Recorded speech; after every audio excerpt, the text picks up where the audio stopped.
우리 오늘 말씀 나누기 전에 오늘 본문의 말씀 한 번 더 읽어보는 시간을 가지면 좋겠습니다. 로마서 1장 17절 말씀이었죠. 오늘 본문 말씀 함께 천천히 묵상하는 마음으로 읽도록 하겠습니다. 시작. 복음에는 하나님의 의가 나타나서 믿음으로 믿음에 이르게 하나니 기록된 바 오직 의인은 믿음으로 말미암아 살리라 함과 같으니라. 아멘. 오늘 이 로마서 1장 17절 말씀을 읽고 혹시 여러분의 마음에 뜨거운 감동이 있으셨습니까? 그러신 분 있으면 한번 손 한번 들어보시겠습니까? 부끄러운 이야기지만 저도 한 주간 이 말씀을 묵상하면서 말씀을 이제 준비하고 했을 때 제 마음을 돌이켜봤을 때 얼마나 뜨거운 감동이 있었나 하면서 반성을 하는 시간을 갖게 되었습니다. 단순히 이번 주나 우리가 방금 말씀을 읽었을 때뿐만 아니라 우리가 늘 말씀을 읽고 기도를 하고 또 예배에 참여를 하면서 우리 마음이 감동이 없을 때가 너무나도 많이 있다는 사실을 또한 깨닫게 되었습니다. 과연 왜 그럴까요? 왜 우리는 말씀을 듣고 하나님의 말씀이라고 우리의 마음속에 받아들이고 또한 하나님을 경배하고자 이 자리 나와 예배를 드리면서도 왜 우리의 마음은 우리의 그런 열정과는 달리 마음이 감동으로 가득 차지 않을까요? 이는 자연스러운 것이라고 생각이 됩니다. 왜냐하면 하나님의 말씀은 그 자체로 살아계신 말씀이기 때문입니다. 하나님은 성령의 역사하시는 대로 그의 뜻에 따라 우리에게 말씀을 주시고 또한 우리에게 그의 뜻을 비추시기를 원하시기 때문입니다. 그렇기 때문에 우리는 어떤 감동을 얻거나 지식을 얻기 위해서 말씀을 대하는 것이 아니라 과연 하나님의 뜻이 무엇인지를 알기 위해서 우리의 마음을 열어서 말씀을 대해야 하는 것이죠. 그러나 우리는 그렇지 못할 때가 너무나도 많습니다. 우리는 뭔가 문제를 해결하고 싶을 때 말씀을 찾습니다. 우리는 뭔가 급한 일이 있을 때 말씀을 더욱더 찾게 됩니다. 그러나 하나님이 우리에게 원하시는 뜻과 그 귀한 하나님의 사랑은 우리의 생각과 전혀 다른 곳에 있을지도 모르는 일입니다. 그렇기 때문에 우리는 성경은 이렇게 고백합니다. 디모데후서 3장 16절은 모든 성경은 하나님의 감동으로 된 것이다 라고 말씀하고 있습니다. 하나님의 감동으로 된 살아있는 하나님의 말씀은 하나님의 뜻에 따라 하나님의 그 귀한 뜻에 따라 우리에게 주어지고 또한 가끔은 우리에게서 떠날 때도 있는 것이죠. 그러나 그렇다고 해서 우리는 말씀을 읽지 않거나 말씀을 허투루 대할 수는 없습니다. 왜냐하면 그렇게 해서라도 스쳐 지나가면서라도 하나님의 말씀을 듣고 하나님의 말씀을 소망해야 우리에게 그런 기회가 주어지기 때문이죠. 바로 오늘 우리가 함께 지키는 웨슬리 회심 기념주일은 감리교의 운동을 시작한 존 웨슬리 목사의 회심 사건을 기념하기 위해서 우리가 지키는 것입니다. 웨슬리는 영국 성공회의 사저였고 어렸을 때부터 철저하게 경건 신앙을 교육받은 인물이었습니다. 그는 매 순간순간 정해진 일과마다 말씀과 기도에 힘을 썼고 항상 주어진 대로 성결한 삶을 살고자 노력했던 인물이었습니다. 그런 그가 인생 최대의 고비를 맞게 됩니다. 영국에서 사역했던 그가 바로 이 미국 땅에 선교를 나오게 된 것이죠. 그는 미국으로 오는 그 뱃길에서 심한 풍랑을 만나게 됩니다.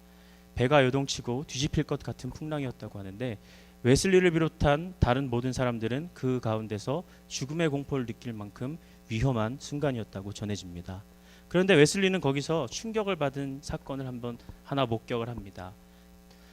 저 한 구석에 한 무리의 사람들이 있었는데 배가 요동치고 뒤집힐 것 같은 그 순간에도 그들은 아주 침착하게 아주 은혜로운 얼굴로 하나님을 찬송하고 있었기 때문입니다.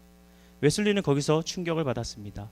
어떻게 저 사람들은 목숨이 경각에 달린 이 시점에 저렇게 평화롭게 하나님을 찬송할 수 있을까? 그는 자신의 믿음을 조금 의심하기 시작했습니다. 과연 내가 믿는 믿음이 올바른 믿음일까? 이뿐만 아니라 선교지에 도착하고 나서도 웨슬리의 삶은 실패를 거듭하게 됩니다.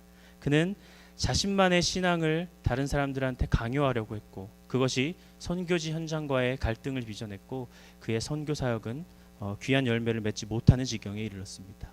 또한 개인적인 측면에서도 그는 사랑에 실패하고 또한 인간관계에 실패하는 등 아주 어려운 일들의 연속을 겪었습니다. 결국 그는 도망치듯이 본국으로 돌아오게 됩니다. 영국으로 돌아가는 길에서도 마찬가지로 배에서 그는 심한 풍랑을 다시 한번 마주하게 됩니다. 여전히 그는 죽음의 공포를 느끼게 되었죠. 그러나 그 공포는 그가 가는 뱃길에서 마주하는 것보다 더 큰 공포였습니다. 왜냐하면 가는 길에서는 그는 그래도 선교에 대한 열정이 있었고 자신이 있었습니다. 자신이 가진 신앙을 다른 사람들에게 그 미개척지에 전해야겠다라는 소망이 있었습니다. 그러나 지금은 그 소망이 완전히 무너졌고 자신의 신앙에 대한 확신마저 무너진 상태에서 겪은 그 풍랑은 웨슬리를 더욱 극한의 공포로 몰아갔던 것이죠. 그 경험을 웨슬리는 이렇게 고백합니다. 내가 평안할 때는 복음을 전하고 하나님의 구원을 선포했지만 이제 누가 나를 구원할 것인가? 바로 그런 영적인 어려움, 영적인 절망 속에서 웨슬리는 자신의 밑바닥을 보게 됩니다. 자신이 그동안 지켜왔고 믿어왔던 그 믿음과 신앙이 결국 실체가 없었다는 것을 알게 되었죠. 그는 진짜 믿음이 무엇일까 고민하기 시작했습니다. 본국으로 돌아온 웨슬리는 차분하게 자신의 믿음을 돌아보면서 더욱더 기도와 말씀 생활에 힘을 쓰게 됩니다. 그 가운데 만난 피터 벨러라는 목사를 통해서 구원에 이르는 믿음이 얼마나 중요한지를 깨달았습니다. 그는 당신은 구원받았습니까? 라는 질문에 언뜻 대답하지 못하는 자신의 모습을 보고 내 안에 구원에 대한 믿음이 있는가 의심하기 시작했습니다. 어떻게 찾을 수 있을까? 웨슬리는 더욱더 기도에 힘쓰고 더욱더 말씀을 찾아 헤맸습니다. 그의 마음은 주여 이 믿음 없는 자를 도와주소서, 이 한마디의 기도로 요약될 수 있을 것 같습니다. 그렇게 방황하던 날들이 이어지던 어느 날 1738년 5월 24일 웨슬리가 회심을 경험한 날입니다. 바로 올더스 게이트라는 곳에서 열린 한 작은 기도 모임에서였습니다. 웨슬리는 이 모임에 가는 것이 내키지 않았다고 합니다. 왜냐하면 우리가 상상해 보건대 그는 믿음을 찾기 위해서, 구원에 이르는 믿음을 얻기 위해서 백방으로 노력했을 것입니다. 그 누구보다도 성경에 대한 전문가였고 그 누구보다도 평생 말씀 연구에 힘쓴 웨슬리였습니다. 그러나 그의 기도와 그의 말씀 연구는 그에게 믿음을 가져다 주지 못한 상태였고 그는 그로 인해서 절망하고 낙심하고 있는 마음 상태였을 것입니다. 그런 상태에서 외딴 곳에서 열리는 그런 작은 기도회가 과연 어떤 의미가 있을까? 그의 마음에 이런 의문이 들었을지도 모릅니다. 그러나 큰 기대 없이 갔던 그 기도회에서 웨슬리는 어떤 한 사람이 마틴 루터가 쓴 로마서 강해서의 서론을 읽는 것을 듣게 됩니다. 그리고 마지막 구절을 들을 때 웨슬리는 드디어 그의 마음이 이상하게 뜨거워지는 체험을 하게 됩니다. 웨슬리는 이 경험을 이렇게 고백합니다. 예수를 믿음으로 일어나는 마음의 변화를 읽을 때 이상스럽게도 나의 마음이 뜨거워짐을 느꼈다. 그리고 그리스도만을 나의 구주로 신뢰하는 마음이 생겼다. 또한 그리스도가 나의 죄를 사하시고 구원하셨다는 확신을 갖게 됐다. 그토록 믿음을 찾아 헤매고 자신의 노력으로 믿음을 얻으려고 했던 웨슬리가 내키지 않았던 그 모임에 가서 다른 사람이 읽는 어떤 유명한 성경 구절도 아니고 한 강에서의 서론을 들으면서 그는 예수님이 그를 위해 죽으셨고 그가 구원받았다는 확신의 체험을 하게 됩니다. 웨슬리는 평생 신실하고 경건한 삶을 살고자 노력했던 사람입니다. 그러나 어려운 고난을 만났을 때 그가 믿어왔던 믿음은 산산이 깨어졌습니다. 그가 정답이라고 붙잡았던 그 믿음이 인생의 어려운 고난을 만나서 그에게 어려움을 더 가져다 주었던 것이죠. 그 이후에 믿음을 얻기 위해 힘썼지만 그의 뜻대로 되지 않았습니다. 그가 진짜 믿음의 경험, 진짜 마음이 뜨거워지는 경험을 하게 된 것은 내키지 않았던 그 모임에서, 그 작은 기도 모임에서 스치듯 지나갔던 다른 사람이 읽는 그런 한 구절을 들었을 때였습니다. 믿음이란 구하고 원하여 성취되는 것이 아닙니다. 우리가 아까 말씀을 읽어보면서 느꼈듯이 우리가 어떤 마음의 뜨거움을 얻고자 노력해서 말씀을 읽을 때 우리에게 뜨거움이 주어지는 것이 아닙니다. 하나님의 전적인 은혜로 인하여만이, 하나님의 전적인 사랑으로 인하여만이 우리의 마음은 뜨거워지고 진짜 믿음을 갖게 됨을 믿으시기 바랍니다. 믿음은 노력한다고 얻어지지 않습니다. 왜냐하면 십자가의 사랑이 하나님의 은혜 가운데 우리에게 이미 선물로 주어졌기 때문입니다. 그 선물을 우리가 알아채지 못하고 살아갈 때, 다른 곳에서 우리의 노력으로 찾고자 노력을 할 때 우리는 실망을 하게 됩니다. 내가 원한 것만큼 나의 믿음이 성장하지 못하고 내가 원한 것만큼 나의 믿음이 주님 보시기에 옳지 않은 것 같은 마음이 듭니다. 그러나 그럴 때 웨슬리의 이 마음을 기억하십시오. 웨슬리는 그토록 원하고 찾았던 믿음을 그가 원치 않았던 모임에서 찾았다는 것을 말입니다. 우리는 이 마음이 뜨거워진다는 경험을 또한 성경에서 발견할 수 있습니다. 바로 누가복음에 나오는 엠마오로 가던 두 제자가 부활하신 예수님을 만난 사건이죠. 예수님의 제자들은 예수님을 메시아로 믿어왔습니다. 예수님께서 이 로마의 압제에서 이스라엘을 해방시키시고 이 땅에 하나님 나라를 이스라엘의 나라를 건국하실 것이다라고 믿어왔습니다. 그러나 그렇게 메시아로 믿었던 예수님이 처형당하셨고 예수님의 제자들은 낙담하며 절망하는 시절을 보내게 됩니다. 또한 엠마오로 가던 이 두 제자가 특별히 이날 아침에 이상한 이야기를 들었습니다. 다름 아니라 무엇이냐면 예수님을 섬기던 그 여자들이 예수님의 무덤을 갔는데 그 무덤이 비어 있었고 또한 천사로 보이는 한 사람이 예수님이 부활하셨다라고 증언했다는 사실입니다. 제자들은 이 말 또한 믿을 수가 없었습니다. 그 여자들이 헛소리를 하는구나라고 생각을 했겠죠. 그만큼 그들의 절망은 그들의 눈을 가리고 믿음을 가리고 있는 상태였습니다. 그렇기에 그들은 눈앞에 부활하신 예수님이 나타나셨는데도 그분이 예수님이신 것을 알아채지 못했습니다. 그리고 나선 별다른 뜻 없이 별다른 생각 없이 그와 함께 길을 가다가 예수님께서 설명해 주시는 성경 말씀을 듣고 그들은 마음이 뜨거워지는 체험을 하게 되는 것이죠. 그 제자들의 경험을 이렇게 고백합니다. 누가복음 24장 32절입니다. 그들이 서로 말하되 길에서 우리에게 말씀하시고 우리에게 성경을 풀어주실 때에 우리 속에서 마음이 뜨겁지 아니하더냐. 웨슬리와 제자들은 이런 공통점이 있었습니다. 그들은 심적으로 영적으로 인생에서 너무 큰 고난을 만나서 낙심하고 있는 상태였습니다. 그리고 그들이 진짜라고 믿어왔던 그 믿음, 그들이 평생 붙잡았던 그 믿음이 그들을 구원하지 못했다는 사실을 깨닫고 절망하고 있는 상태였습니다. 웨슬리는 그 모임에 가는 것이 내키지 않았고 이 제자들은 옆에 같이 길을 걸어가는 그분이 부활하신 예수님인지도 몰랐습니다. 그러나 그 가운데서도 그들은 마음이 뜨거워지는 체험을 합니다.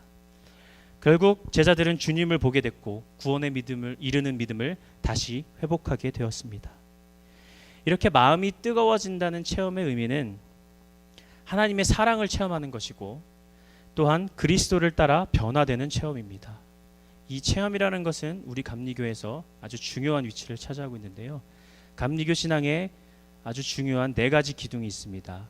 첫 번째는 성경, 그리고 전통, 그리고 이성, 마지막으로 체험이 그것입니다.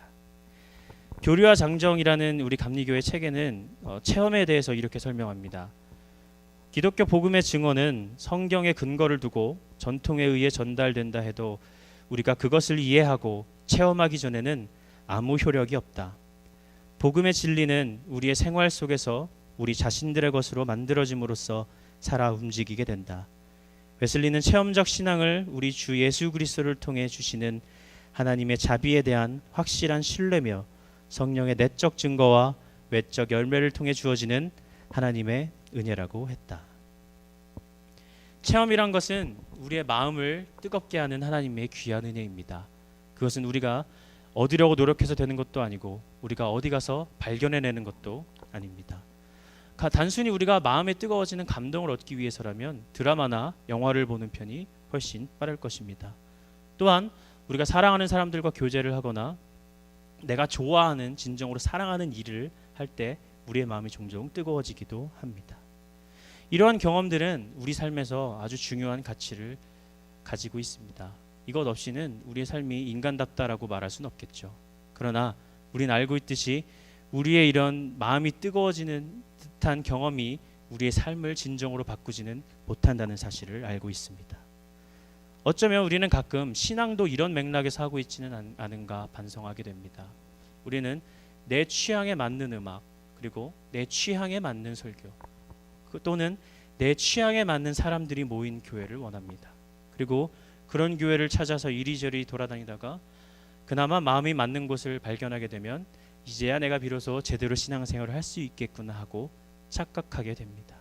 그러나 그것은 진정으로 우리의 삶을 변화시키는, 하나님께서 우리가 갖길 원하시는 마음이 뜨거워지는 체험과는 거리가 멀다는 사실을 우리는 이 시간 기억하길 원합니다. 사랑하는 성도 여러분, 저는 오늘 이 질문을 우리에게 스스로 하길 원합니다. 과연 무엇이 우리의 마음을 뜨겁게 합니까?